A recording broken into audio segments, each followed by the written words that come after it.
जी हाँ दोस्तों, आज हम बात करने वाले हैं एक प्यारा सा टॉपिक क्लास 10th के साइंस की अर्थात विज्ञान की, और उसमें भी चैप्टर सेकंड जिसे बोलते हैं अम्ल क्षार एवं लवण।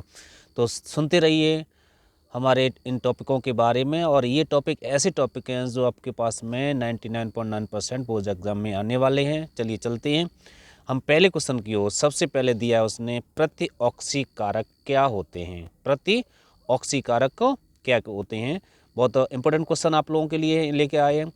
और इससे बोलेंगे वे पदार्थ जो खाद्य पदार्थों के ऑक्सीकरण से बचाते हैं। वे पदार्थ जो खाद्य पदार्थों को ऑक्सीकरण से बचाते हैं, उनका ऑक्सीकरण नहीं होने देते, उनका क्या नहीं होने देते, ऑक्सीकरण नहीं होने देते हैं, तो उसे बोलते हैं प्रतिऑक्सीकारक कहलाते हैं। क्या कहलाते हैं? प्रतिऑक्सीकारक। वे पदार्थ जो खाद्य पदार्थों के ऑक्सीकरण से बचाते हैं, खाद्य पदार्थों का ऑक्सीकरण नहीं होने देते, खाद्य पदार्थों को ऑक्सीकरण से बचा लेते हैं, ऐसे पदार्थों को हम प्रतिऑक्सीकारक कहते हैं। प्रतिऑक्सीकारक। चलिए अगला क्वेश्चन, ये बोर्ड एग्जाम में आया हुआ क्वेश्चन है। अगले क्वेश्चन की ओर चलते हैं। अगला है, किसका जलीय विलयन सफ़ेदी के लिए उपयोग होता है। सफ़ेदी मतलब जो दीवारों पे चूना करते हैं, कलई करते हैं, या जो हमारे पास सफ़ेदी करते हैं, रंगाई पुताई करते हैं, उसमें जो पहला पदार्थ कौन सा है जिसका उपयोग हम करते हैं। चलिए देखते हैं इसके आंसर को। सबसे पहले उसने पहला ऑप्शन दिया है CaCO3, जिसको हम सामान्य भाषा में कैल्शियम कार्बोनेट या खड़िया कहते हैं, संगमरमर कहते हैं, लाइमस्टोन कहते हैं, बहुत सारे इसके नाम होते हैं। इसकी बात करें हम कैल्शियम कार्बोनेट की। अब उसके बाद देखते हैं CaO, जिसको हम कैल्शियम ऑक्साइड कहते हैं, और दूसरा हमारे पास में CaOH का होल ट्वाइस, जिससे कैल्शियम हाइड्रोक्साइड कहा जाता है, या चूने का पानी। ये हमारे पास में शुष्क चूना या बिना बुझा हुआ चूना कहा जाता है, ये बुझा हुआ चूना होता है। और लास्ट में कैल्शियम सल्फेट CaSO4 है। तो इसका सही ऑप्शन होने वाला है ऑप्शन नंबर 3, जिसे बोलेंगे CaOH का होल ट्वाइस, या बुझा हुआ चूना, या CaOH का होल ट्वाइस के नाम, या कैल्शियम हाइड्रोक्साइड के नाम से। तो किसका जलीय विलयन सफ़ेदी के लिए उपयोग में लाया जाता है, तो आपको ध्यान रखना है CaOH का होल ट्वाइस का जलीय विलयन सफ़ेदी के लिए उपयोग में लाया जाता है। अगला क्वेश्चन आ रहा है हमारा, एसिटिक अम्ल। जो एसिटिक अम्ल पाया जाता है, किस में पाया जाता है? पहला ऑप्शन इसमें दिया है टमाटर में। क्या टमाटर में एसिटिक अम्ल होता है? टमाटर में। दूसरा क्या है? दूसरा ऑप्शन दिया संतरे में। क्या संतरे में एसिटिक अम्ल होता है? तीसरा है सिरके में, सिरका। और चौथा ऑप्शन है चींटी के टंक में। क्या चींटी के टंक में एसिटिक अम्ल होता है? वैसे हम आपको बता दें एक चीज़, यहाँ पर जो एसिटिक अम्ल है, इस एसिटिक अम्ल का जो फॉर्मूला है वो CH3COOH होता है। ठीक है ना, एसिटिक अम्ल का जो फॉर्मूला है वो CH3COOH होता है।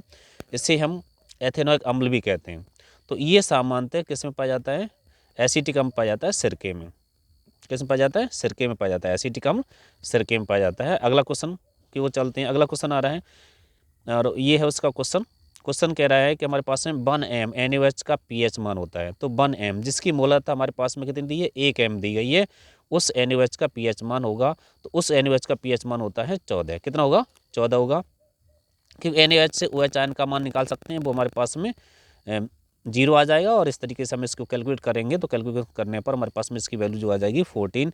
तो इसका जो आंसर होने वाला है आपका थर्ड आंसर होने वाला सही है इसका, इस तरीके से। अगला ऑप्शन है, जिप्सम में क्रिस्टलन जल के अणु कितने होते हैं? जिप्सम का सूत्र होता है CaSO4 इंटू 2H2O। जिप्सम में क्रिस्टलन जल के अणुओं की संख्या, तो यहाँ पर पहले ऑप्शन दिया है 2 होती है। क्रिस्टल में जल के अणुओं की संख्या 2 होती है, 4 होती है, 1 होती है, या फिर आधा, हेमी जिसे बोलते हैं, 1/2। ठीक है, तो आपको ध्यान रखना है क्रिस्टल में जल के अणुओं की संख्या। इसका ऑप्शन होने वाला सही है पास में पहला, जिसमें जल के अणुओं की संख्या 2 होती है। अगले क्वेश्चन की चलते हैं, मैथेनोइक अम्ल। मैथेनोइक अम्ल मैथेनोइक अम्ल जो है वो पाया जाता है, किस में पाया जाता है वो देखेंगे आप। मैथेनोइक अम्ल किस में पाया जाता है? मैथेनोइक अम्ल। हम चलते हैं मैथेनोइक अम्ल के लिए। तो मैथेनोइक अम्ल का पहले तो हमें फॉर्मूला का ध्यान रखना है कि मैथेनोइक अम्ल का फॉर्मूला क्या होता है।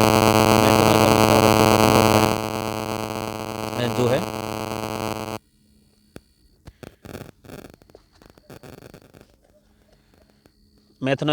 मैथेनोइक अम्ल का फॉर्मूला वो है HCOOH होता है, HCOOH होता है। मैथेनोइक अम्ल का फॉर्मूला HCOOH होता है।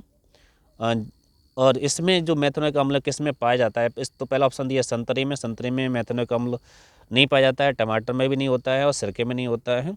और ये पाया जाता है चींटी के डंक में। चींटी के डंक में अर्थात मतलब इसका चौथा ऑप्शन सही होने वाला है, चींटी के डंक में मैथेनोइक अम्ल पाया जाता है।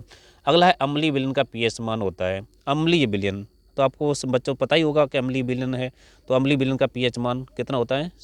इसमें पहला ऑप्शन दिया है 14, 7, 14 से अधिक और 7 से कम, तो इसका ऑप्शन होने वाला 7 से कम। अम्लीय विलयन होगा तो इसका पीएच मान 7 से कम ही होगा। अगला क्वेश्चन चलते हैं, एक विलयन का पीएच मान 3 है, विलयन होगा, तो जिसका पीएच मान 3, अभी हमने बताया था अम्लीय विलयन तो उसका पीएच मान 7 से कम होता है, तो जिसका पीएच मान 3 है वो न तो क्षारीय विलयन होगा न उदासीन होगा, वो विलयन होगा अम्लीय। इसका ऑप्शन होने वाला है सही सी, इनमें से कोई नहीं, ये भी ऑप्शन गलत हो जाएगा, ये भी ऑप्शन गलत हो जाएगा, और इनमें से कोई नहीं, ये ऑप्शन हमारे पास में। अगला है शुद्ध जल का पीएच मान है, तो शुद्ध जल का पीएच मान जो होता है वो बेटा ध्यान रखना है 7 होता है। शुद्ध जल का पीएच मान कितना होता है? 7 होता है। शुद्ध जल का पीएच मान 7 होता है। शुद्ध जल का पीएच मान कितना होता है? 7 है। इसमें 4 ऑप्शन दिए हैं, 0, 1, 7 और 14, तो इस शुद्ध जल का जो पीएच मान है वो 7 होता है। इसका थर्ड ऑप्शन, इसका भी थर्ड ऑप्शन सही होने वाला है। अगले क्वेश्चन की ओर चलते हैं हम। अगला क्वेश्चन आपका आ रहा है, सल्फ्यूरिक अम्ल में अम्लीय हाइड्रोजन परमाणु की संख्या होती है। सल्फ्यूरिक अम्ल में हाइड्रोजन परमाणु की संख्या होती है कितनी, आपको बतानी है, 2, 1, 3 और 0, तो इसका आंसर सही होने वाला है हमारे पास में 2।